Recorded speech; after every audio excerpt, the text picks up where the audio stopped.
Hello, I am Erin DiCesare.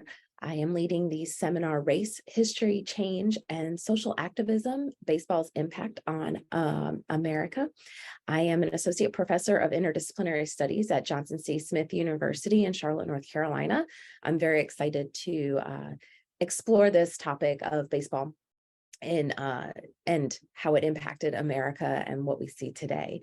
So this seminar will look at starting of the Negro Leagues, what that looked like, some of the inventions that they brought to baseball, and then what is the impact, the social activist and impact and the historical impact of integration, what specific players helped to make integration possible, and then what we see today from those leaders and how they influenced baseball players today.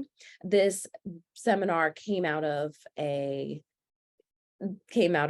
lot of things, but it did come out of the murder of George Floyd, and we saw baseball players start to become very political and socially active on social media, as well as other things in Major League Baseball, taking a stand as well, flipping the MLB to BLM on the pitching mound, and allowing players, sanctioning players to wear BLM T-shirts while at batting practice, to have a patch on the jersey during the game, and promoting that social activism and changing the landscape of what baseball was and is.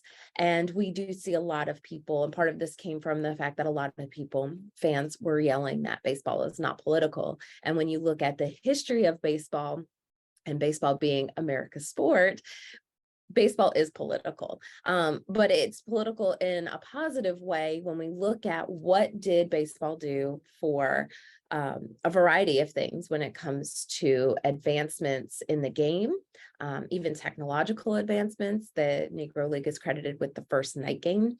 And we need to look at what those players did for baseball and how they impacted the identity of America. The other question is, where do we look at when it comes to stats and the major leagues now acknowledging the Negro Leagues were major leagues? So there is a question of where do we draw the line when it comes to Hall of Fame and stats? So that is part of my hope, that we will be able to explore some of this and then bring it into the classroom in a safe way to show why studying baseball, but why studying the Negro Leagues and baseball as the organization of baseball as a whole is important to the identity of America, and allowing students to kind of look at the history of America in a new way. So it's a different part of the history. And I would welcome any conversations that coincide with other sports that relate to how we shape American identity and how we shape social activism and change, and how sports has promoted a unique history in our country. So I look forward to working with everybody, and I look forward to great conversations, and I can't wait to share some really awesome assignment ideas and bringing in some text into your classrooms.